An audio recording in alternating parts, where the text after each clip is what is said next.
it's hard. Running a restaurant, it's no joke. Yeah. No, running a restaurant is anyway no joke. Running a vegan restaurant in New Delhi or in fucking India, for that matter, it's bad.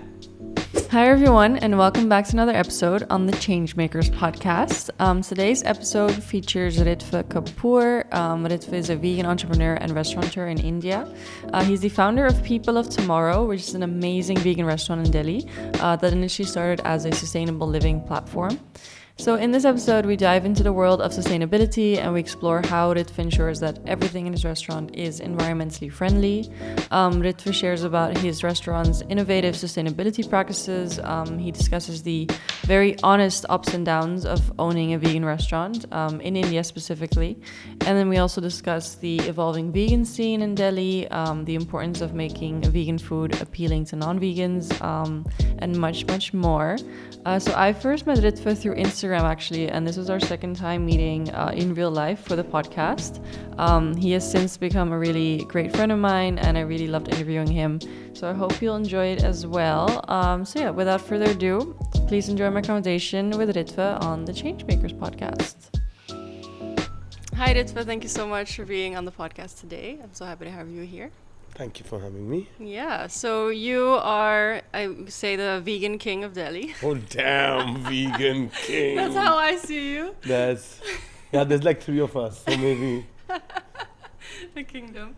So you have your restaurant, and we connected on Instagram, and then this is the first time this week that we're meeting in real life. Yes, I'm so excited to do this today and get you to talk all about your restaurant, because I'm actually really curious. I have so many questions for you about it. Could you give the listeners a little bit more of an introduction about you, what it is that you do, and why it is that you do it? So I'm Ritv Kapoor. I run this organization called People of Tomorrow. We started off as a sustainable living platform centered around a vegan kitchen.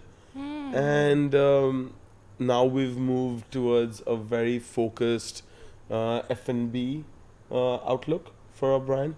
When we started off, we used to do a lot of events, a lot of community stuff. But honestly, that really doesn't work in New Delhi, because what we saw was that there's not much of a vegan community for us to be doing such activities, and also gathered that most of our clientele who's actually getting drawn towards our brand is not vegan, and they're just coming in for the food, for the vibe. So now that I've been in the business for about 2.5 years, and we had to move to a new location, now we've become very food and cocktails oriented, very much focused towards that, and not much of into events and stuff. I personally have been a vegan for the past 6 years now, more than 6 actually. Nice. It's my 7th year now. Amazing. And it's been a hell of a journey. When I turned vegan, there was hardly anything available in the city in terms of course there was no vegan restaurants. We were the first vegan restaurant of the city. But at that time, there were not even any vegan ice creams or vegan chocolates. Or even if there were, it wasn't out there. I was wondering if you guys are the only fully vegan restaurant in Delhi. In fact, now, just recently, I don't think they're yet open. They've soft opened. Okay. There's another one which is great. Yeah. I had an epic meal with 2 of my very close vegan friends, Malvika and Siddharth, over there. Nice. Just before I came here. And the vegan scene on its own is quite booming now, I feel. There's a couple of people coming in. So you introduced it pretty much to the community. I would not say I introduced it, because there's the OG brand who was the first plant forward brand, was Greener. But their whole they're philosophy... not fully vegan though. They're not fully vegan, but they have vegan options for a lot of the items on their menu. And I would give them full credit to be the leaders of the segment. Of course, when they started off, which is in 2014, half the people did not even know about vegan, right? So it was the right approach to take at that point of time, I feel. And if they would have gone fully vegan, they wouldn't have been able to sustain, just like other brands which came into the industry, into the segment, and could not really go through. So when did you launch People of Tomorrow? We opened our gates of the first restaurant on 1st of January 2022 and had to shut down in 7 days because of COVID regulations. Oh my days. Yeah, it was 8th January we shut down. But yeah, man, it was still a hell of a response. People were... It was great, in fact. Like, I never expected whatever happened. We've seen our fair share of lows as well. But natural. Yeah, man, highs more than lows. So sure. What was it that made you, what was it that got you to start People of Tomorrow? And is it in line with maybe your vegan journey, or what was it that inspired you to start your restaurant? So I was done with my last work line of work. I wasn't really having a lot of fun in it. I used to work for my dad. We're into manufacturing of brass valves for faucets. But yeah, man, I was losing interest. And in fact, during COVID, I think I had a lot of time to put into, my thought and a different perspective, like a third person point of view more like. And yeah, I evaluated that I don't want to do something which is not giving me any personal, giving any personal growth anymore. And of course, I wanted to do something in sustainability. I've always been a little wired towards sustainability. In fact, my first choice was to have a sustainable clothing line. Really? Yeah, but then I later discovered that it's almost like an oxymoron, like sustainable fashion. I get like that. The only way of doing sustainable fashion is not doing it. That's true. Like there's nothing called a sustainable fashion. Yeah. But so was it sustainability that led you to your vegan journey as well? Yes, I would say so. No, I would not say it led to my vegan journey. I would say it was a tipping point. I would say there was a lot more which went on for like years before that. But that was just like when I really turned totally vegan. Yeah. At that point of time, the thought process was towards sustainability. And how did you kind of find out about the impact of like meat, dairy, and eggs? Like, did you watch any like documentary, or how did it become clear to you the link between veganism and environmentalism? I would say it wasn't documentaries at first. It was just like Instagram reels, few pages here and there. Yeah. Later, of course, a lot of documentaries and other things just to reinstate that feeling of, whatever's happening is wrong. Yeah. I don't know if I've shared this with anybody before, but I was once tripping on N2O. You know N2O? These are balloons. Okay? Oh, the laughing gas. Yeah, laughing gas. Yeah. So there's this point, like when you're really holding a breath inside to maximize your trip. Yeah. I think one day I was sitting in one of my friends, and this is after I turned vegan and everything. Okay. But no, it was just like an epiphany, man. Like, that 15 seconds of thought of, how the world is going to get fucked up because of things that we're doing. So such things that, come along with the journey, just reinstate that whole thought process and then keep you straight right on the path, I feel. So what happened during those 15 seconds? You were just like, this is like, it's, I don't know. I was caught in a thought process, like in a chain of thought. About the environmental destruction and stuff. Environmental destruction. I think it started off with the balloon material because I was doing balloons and I was a little guilty about doing balloons because they're made out of sustainability. Oh, damn. Yeah. Interesting. But, yeah, man. And then just like, I don't think after that I did many balloons also. Yeah. After that point of time. Yeah, no, that's interesting. And vegan for 6 years. That's amazing. Congrats. Very cool. And you're also like with your vegan restaurant. Then how did you? What cuisine is the restaurant, and what kind of dishes do you focus on? So we're not a cuisine specific restaurant, and as a brand, we have a very as the name suggests, it's People of Tomorrow. So we're very much into like collaborations. So we like to get more and more people on board to do different things that they're good at, and it doesn't always have to be vegan people. It just has to be anybody who has the same wavelength as us, I feel. In fact, the whole new menu at the new place in Vasant Vihar is done by 7 different chefs coming from different cuisine backgrounds, and they all have their own restaurants in Delhi. So, and they've given us basically dishes that they used to have on their menus or they want to put in their menus, but they know they're never going to work, because that's not the first choice for people when they go out to eat a vegan meal.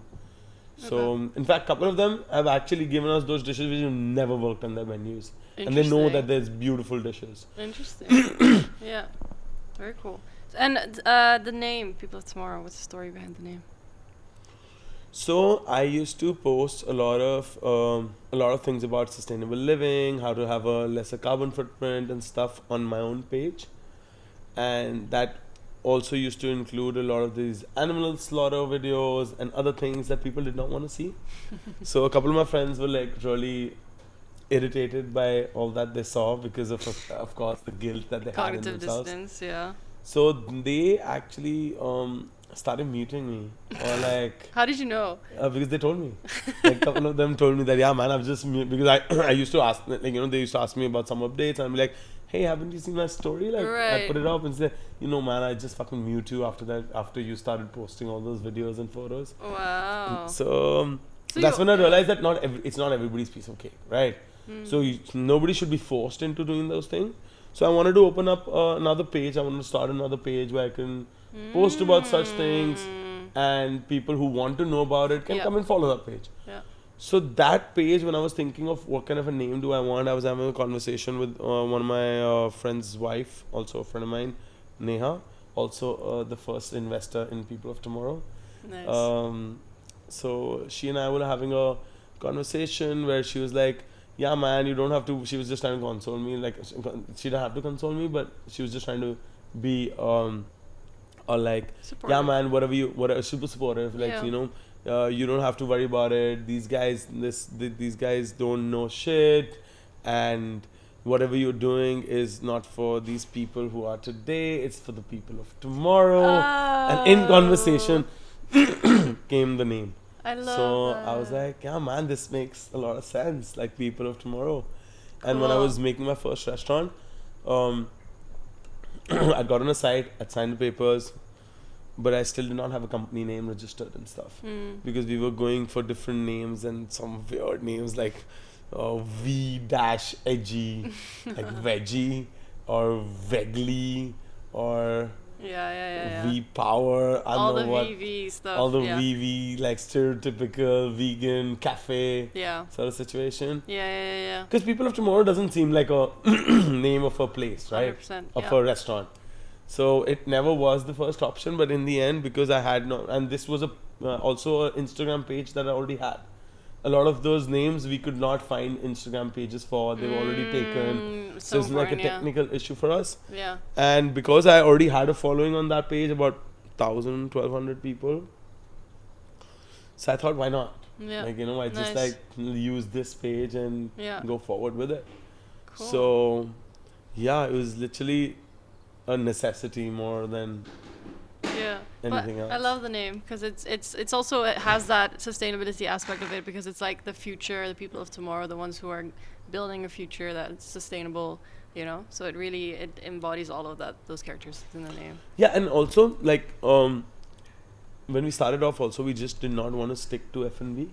We wanted to do more, which is also the goal right now. Yeah. In fact, we have a couple of other divisions also very not so prominent. Like, we have our own clothing line. I'm wearing something from our own clothing line today. Yes, love it. We have a division where we do a lot of events, and these are sustainable events. So we make sure that whatever things are coming in are not plastic, mostly repurposed wood or recycled stuff. Cool. We actually did the first vegan food festival of the country, maybe, if not of the city. Oh, what was the name? Ekta? No. No, that's not mine. That's Palak's. What's the name? It was called the Vegan Food Festival. Oh, okay, cool. And it was by People of Tomorrow, and we had about 25, 30 brands, food brands. Not all of them were vegan. A lot of them were serving all kinds of food, but they were showcasing their vegan options. And a lot of them are restaurants that I'm a very active customer of. Cool. So I just wanted to bring them all at one place.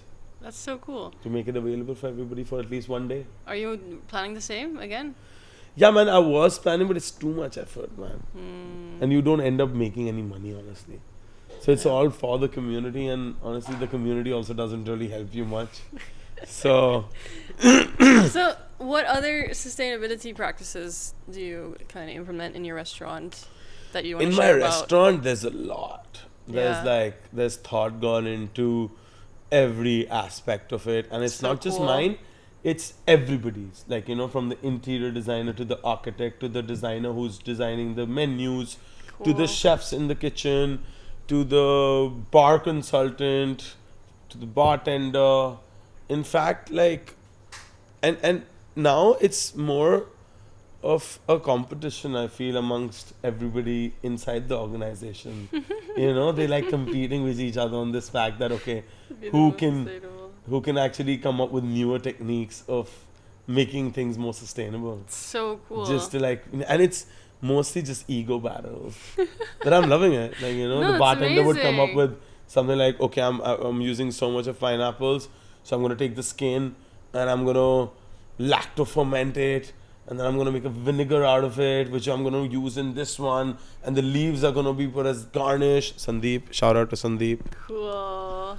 Then, but it actually started from the kitchen, where Dhruv, who's our ex-chef, he used to do a lot of these things. Like, you know, the sweet potato chips, which we had in our older menu, were always kept on top of the oven, so that the residual heat of the oven could hit the chips at all times. Wow. You know, so they were like, they looked fresh Yeah. all the time, and they did not need a heating pass or anything like that. One of the dishes that this one did, Dhruv did on the menu was, it's called Tomatoes of Tomorrow. So that's a tomato dish with a scacciatella, vegan scacciatella on the bottom. And in that dish, the speciality is that each and every part of each and every ingredient is used back into the dish.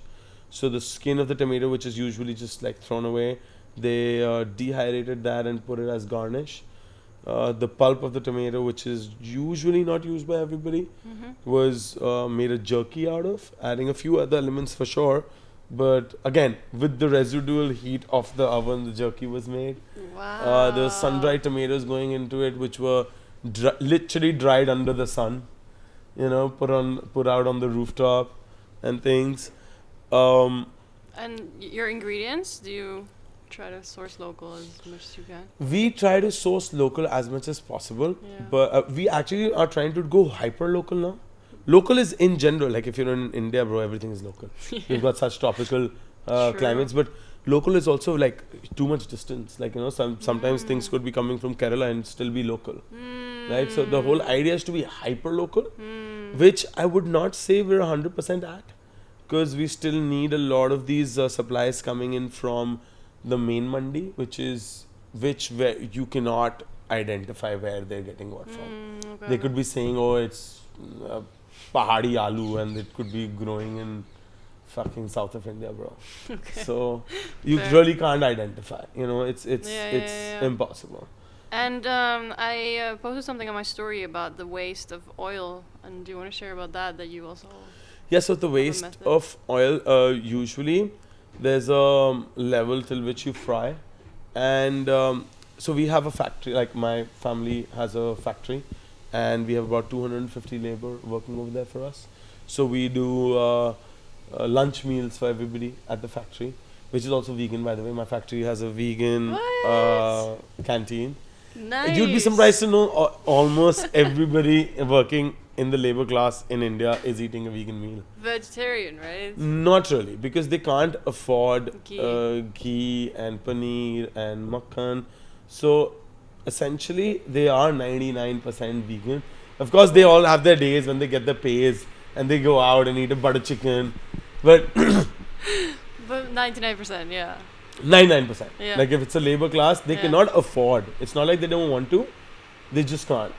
And that's also Fair. one of the leading reasons of the increase in consumption of meat and dairy in India, because a lot of this labor class and the below poverty is now moving above the line, which is not a bad thing. Yeah. But for them, the first way of showing that they are coming out of that class and going into Yeah. a more higher level, Yeah. the first way of showing is through their food, which unfortunately is by eating meat or dairy or such substitutes. Yeah, no, that's so true, which is why nowadays meat consumption is on the rise in Asia, because obviously incomes are, getting higher, and then people spend on that, which is just really sad. But I love it kind of, what you're saying is they can't even like afford ghee, and it kind of breaks the idea that people have about veganism being expensive, being something of the elite and Not at all. white veganism. If you're going to India, you know? even in New Delhi, if you're eating a meal which is under 25 rupees, 150% it's vegan. Yeah. Like there is nobody in the city, and you can go to all street hawkers, man. Yeah. Any street hawker you go to, and you're having a cheap meal, it's 100% vegan. It's plant-based oil, seed oil, whatever the fuck oil that they're using. It's mostly all-purpose flour stuff in it, mostly veggies, seasonal ones because they're cheap. I'm just so paranoid usually about dairy, because dairy kind of sneaks its way into everything. But if then, it's cheap, there's no dairy. Yeah. That's kind of the rule. Even if they're saying, oh, there's makhan in it must be like Nutrilite. Or it's like hydrogenated fats. Yeah, or there's also vegetable ghee, I think, as well, no? Dalda. Yeah, that's not like cow ghee. Yeah. Yeah. I was surprised, actually, jalebi can be vegan. Jalebi, yeah. If you eat the cheap ones, they're vegan. If you go to Bikaner wala, of course, they're going to be frying it in desi ghee. Yeah, and so that's curd the thing. sometimes. You go to the cheap options, always vegan. And not just in India, man. I've traveled to a lot of places in China too, which is apparently, supposedly, everybody thinks it's all non-vegetarian. Yeah. No, it's not. They've got a lot of farm produce. Super and there's a lot of people who are still close to the poverty line, and they majorly depend on, of course, they have their own occasions where they're, like celebrations and other things when they're cooking meat. Yeah. But if you think about China as a population, before the Great Famine of China, most of the population was Buddhist, and most of them were vegans, not vegan, vegetarians. But there were, and they traditionally don't use any don't use any dairy products. So whatever is vegetarian is pretty much vegan. Yeah. So you said that your market is actually kind of non-vegans with your restaurant. Do you have any memorable experiences of non-vegans tasting the food, their reaction to it? I realized pretty early on that there aren't many vegans in Delhi.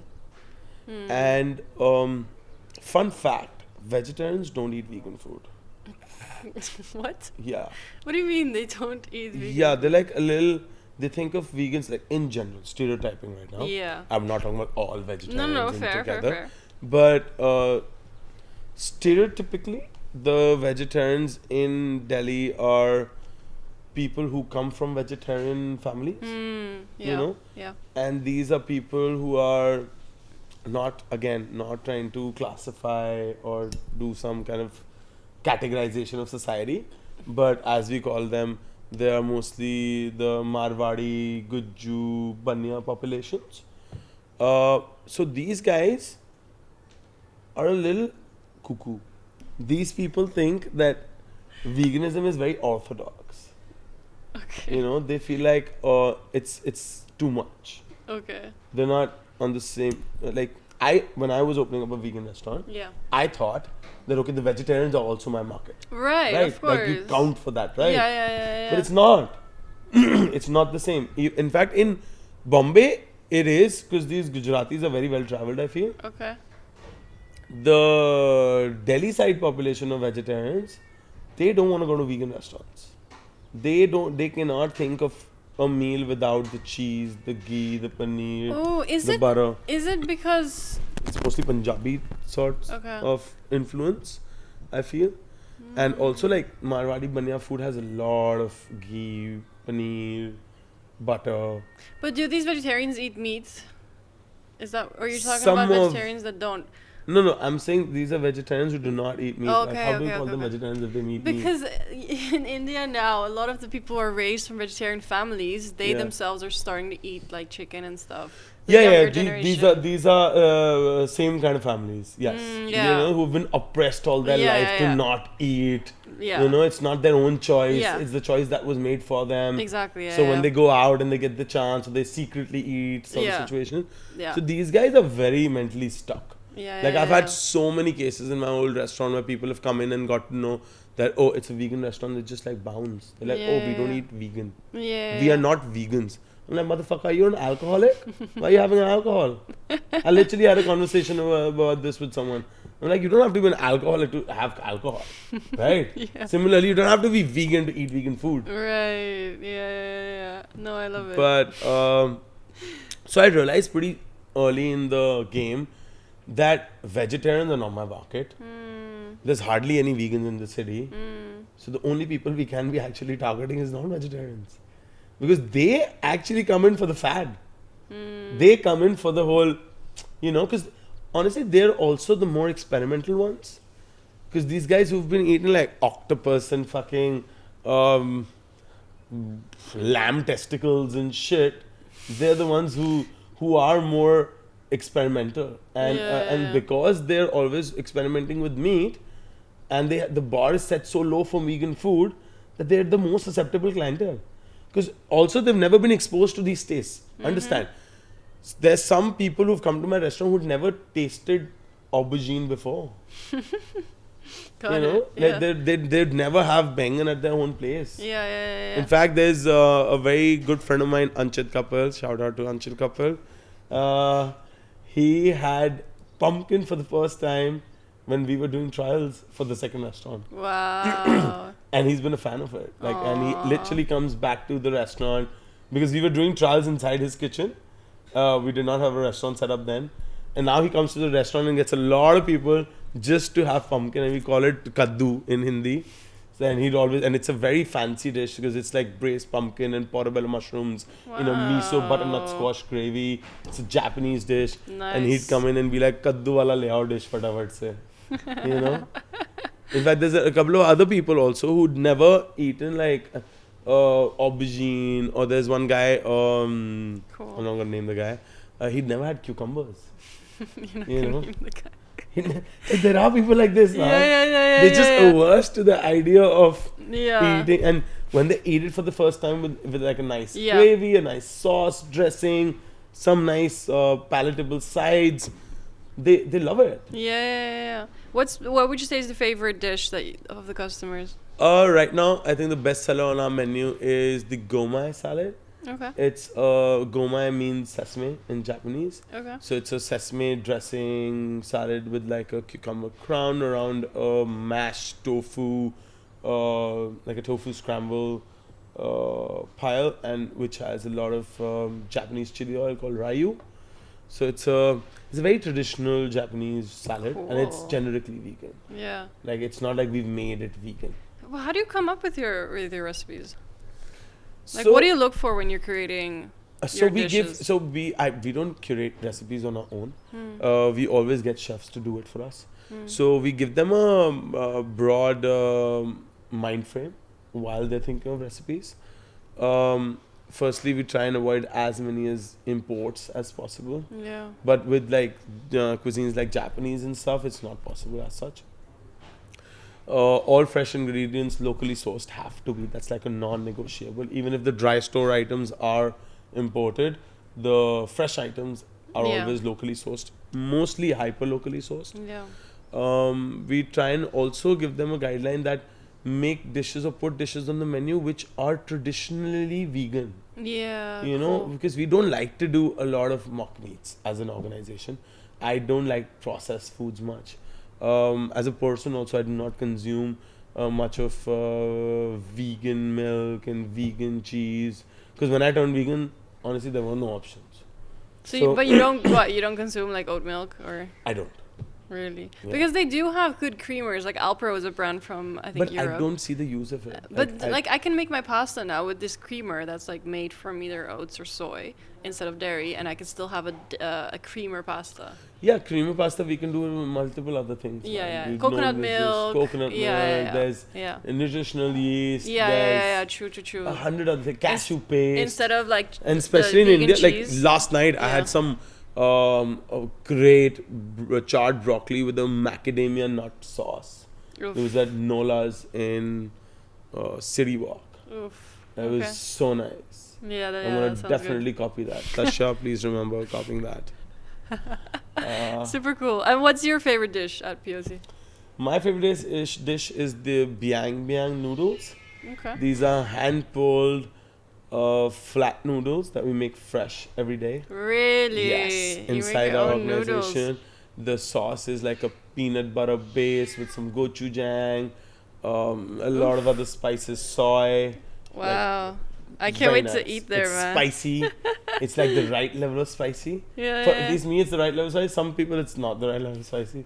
But they're still like hogging on it, they're like sweating and they're red and like, oh wow, it's so nice. I love that. Love that. Super cool. Yeah. Yeah, I can't wait to visit once as well. And Once? Just I once? mean, Not invited inshallah, anymore. inshallah, to be able to visit and experience all the cuisine. It sounds really, really cool. What advice would you have for young entrepreneurs who are passionate about sustainability and that they want to make a difference? And maybe also some tips for aspiring restaurateurs who are starting. Aspiring restaurateurs in the vegan segment in India, don't do it. Don't do it. It's a waste of time, energy, money. No, you're making a Please. difference. Look, Bro. listen, food is the best way to advocate for veganism because you're letting people see like how good it can be and they don't have to give But it's anything tiring, up. man. It's fucking tiring. It's not rewarding. It is. Honestly, I am Don't very be negative. No, I'm not. If I was negative, I would have shut down, but I'm not. But I know that I am not, and it could be very stressful for a lot of people. I come from a lot of privilege, because of which I don't have to think about a lot of things. But I've seen people who don't come from a lot of privilege and go down this line and burn a lot of money, man. And yeah, even it's people hard. who are, A man, restaurant. it's Running not a a restaurant it's is not a hard. very sensible economic decision to make. It's true. It's true. Okay, It's true. I have just been lucky. I'm telling you, since I've started this project, like there's been times when I've thought of, okay, man, we're done, we're dusted, we have nothing left in our account, like we need to pay 2 months rent, and it's bad, bro. Like my No, it's last hard. landlord, Rishabh Jain, he would definitely know about this, and he was very supportive. Like I've just found very supportive people around me, because of which I have been able to go on till now. Like my investors were super supportive. Everybody was down to put up more money whenever I needed it. After a while, it gets embarrassing, man, to go out and look for more money. Also, I like get you it. know, when you have Yeah. no returns, what are you looking for money for? And in fact, like when I was in my worst of times, is when something or the other just like pops up and pushes at us a little, gives us a little bit of boost with some event coming up or a Right. catering coming in Yeah. at the right, but it's just luck. You know, it's hard. Running a restaurant, it's no joke. Yeah. No, running a restaurant is anyway no joke. Running a vegan restaurant in New Delhi or in fucking India, for that matter, it's bad. Literally, the first time I spoke to someone from the restaurant industry, very well acclaimed person, who later on appreciated a lot what I did. But the first time I met him before opening up my restaurant, he was like, "Bro, in the land of butter chicken, you want to open up a vegan restaurant?" You know, so it's not, and he was right. It's not easy at all. Yeah. And But we also had to take a lot of support from alcohol sponsors, other things. Like I never wanted alcohol inside my system, inside my organization. really. Yeah, because I wanted it to be a stereotypical vegan cafe where it's all about not. I didn't want to go down the healthy route for sure. I wanted to stay a little bit on the junk food vegan sort of situation. Yeah, cool. But still, bro, like it doesn't make sense. But I still think it's very admirable because you're doing something for the vegan movement. It's and, very like, admirable. People will give you a lot of claps. It'll be, you know, like you'll be known and whatever, but it doesn't pay the bills. I love at how the you're end of- so honest. It's very respect, man. It is what it is. You know, in fact, my pitch to all new investors always starts with, we don't make money. You know, if you're still down for it, let's go for it. But don't go into the whole process of it but thinking that you're going to be making money. It's interesting because the vegan market is on the rise and there is a lot of interest in it, and that's why you see so many vegan businesses coming up No, because but that's not in India, honey. Okay, got it. So that's more It like must be in European countries, it must be Even in here, American there's more. cities, must be in Dubai, that's Yeah. why I'm here, like, you know. But yeah. not in India. It's a hot Interesting. sell. In fact, in Bombay also, I know of this place called Earth Cafe. Yeah. And they also started off as marketing themselves as vegan They're probably... and stuff. Yeah. But now they don't market themselves as vegan. They are vegan. They're 100% vegan. Yeah. But they never say vegan. Yeah, I was Burma is yeah. another place which is about 80% vegan, I feel, and a few other vegan options. Like you can opt for a vegan meal. But they also don't market themselves as vegan. Because They are otherwise there's no all customers. they are all they go all for on the Burmese front, like they're marketing themselves as a Burmese restaurant. Earth Cafe is marketing themselves as a healthy restaurant. For that matter, greener. It's all about having a greener lifestyle. Yeah. It's not a greenest. It's greener than the usual. Yeah. It's just how you perceive. And you and I were only talking about that falafel sandwich situation where you take the same roll or sandwich and you put vegan on top of it, and one just says falafel. Yeah. In fact, falafel is fucking vegan. Yeah. But people will eat the falafel but not eat the vegan falafel. Yeah. No, I know. And what you said about Earth Cafe, the first time I was in India, I visited Earth Cafe, and I was vegan, and I was already vegan. And I didn't know that was a fully vegan restaurant, so I kept asking the waiters, like, are you sure this one is vegan? Because it seems like it's dairy. They were like, no, it's no dairy. And I was like, are you sure? But yeah, they're a fully vegan place. But shout out to them. They're doing great work as well. And yeah. Vic is going to do a great job. He has 3 now. Really? I think he's opening up a 4th one now. Amazing. Yeah, he's got Super one exciting. in Juhu, one in Bandra, one in BKC. Wow. And now he's opening up something in South Bombay. Super cool. And to kind of conclude, like, what's next for you? Are there any future projects or initiatives that you're excited about? So I'm going to be going ham on my clothing line next. Nice. But very small collections. Maybe 50, 70, 100 pieces at a time. That's about it.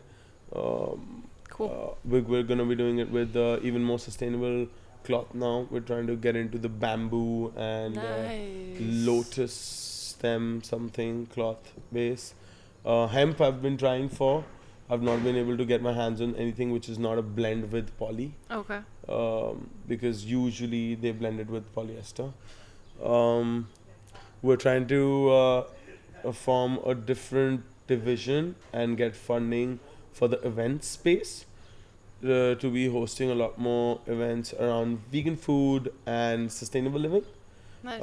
Might partner up with one of the leading brands in the city right now. Can't name them, of course. Also planning to do new locations for People of Tomorrow. We've been trying for Bombay for the past 5-6 months now. Cool. Nothing fruitful yet. It's been up and down. And yeah, of course, evaluating other locations as well. Nice. Which we'll let you know about very soon. Very, very cool. Is there any final message that you'd like to leave the listeners with today? We're already at the final message? I'm having fun, boy. Okay, fine. Is there anything else you want to share about?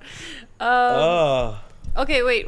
I had a question. What's your ultimate vision for People of Tomorrow and its impact on the Delhi food scene?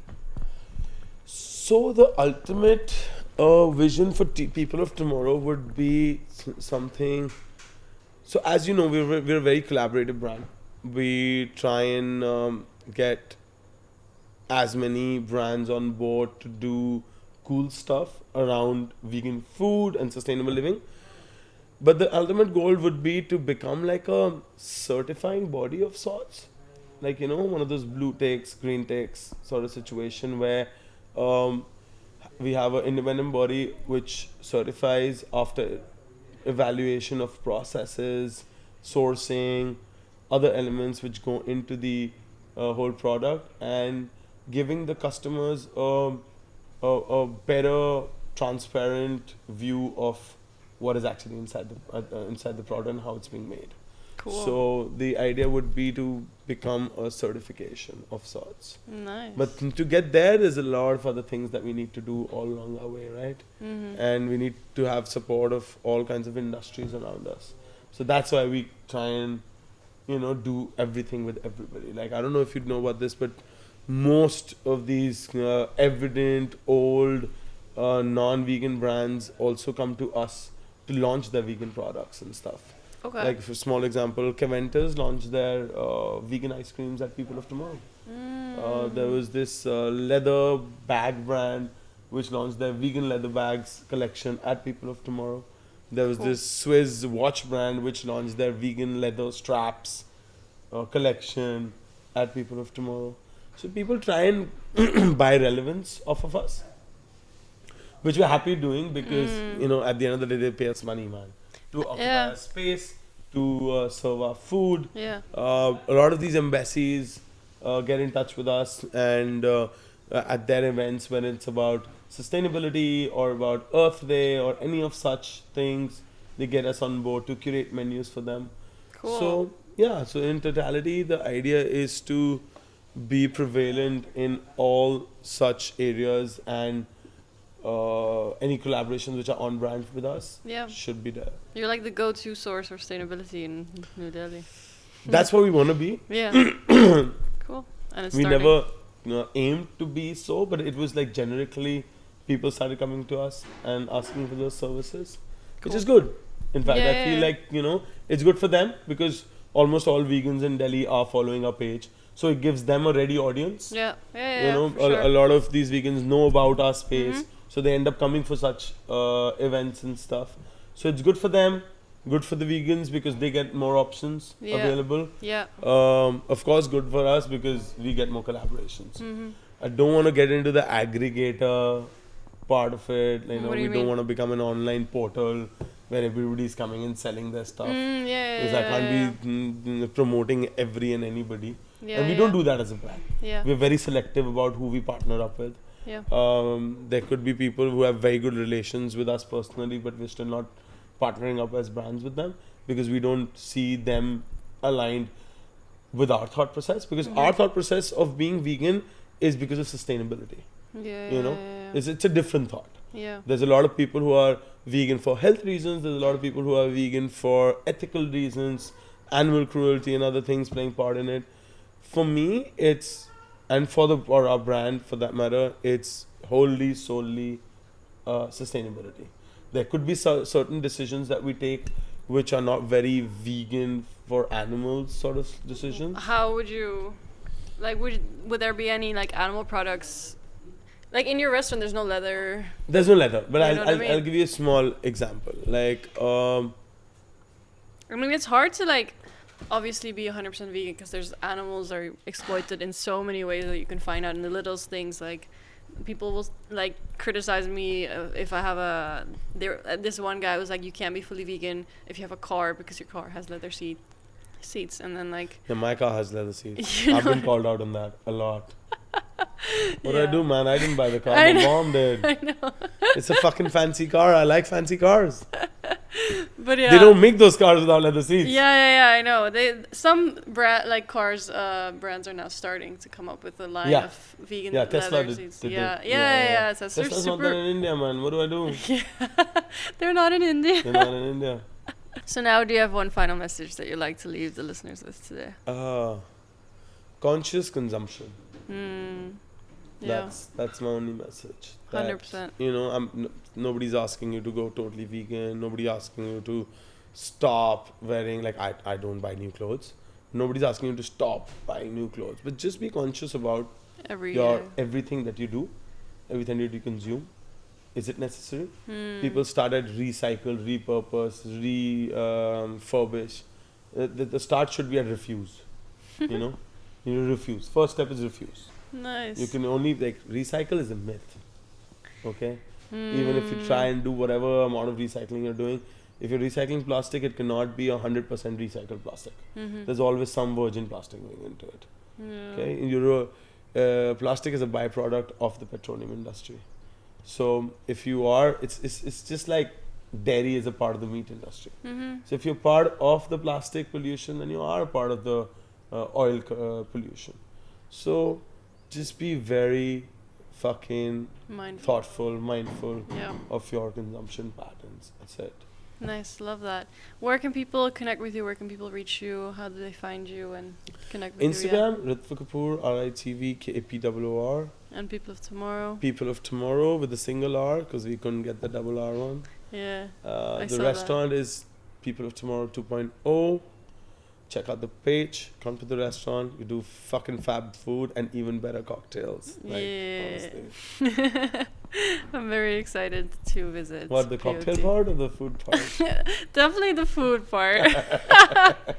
But yeah, no, I know. The vibe is great. That's what I know. POT has the best vibe of Delhi is what that's the marketing that I've received. So sick. Yeah. It is actually. Yeah, exactly. Can't say no to that. Well, thank you, Ritv. Thank you for sharing everything and for being so honest as well. I really, really respect that.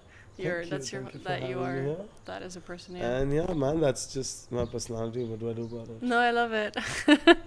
Thank you. So yeah, thank you for the episode and thank you for all the listeners who tuned in today. And we'll see you in the next one. Bye. Peace.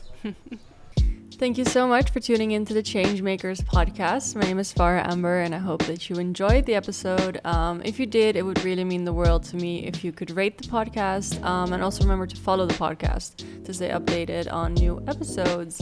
Thank you so much for tuning in today and I will see you in the next one. Bye.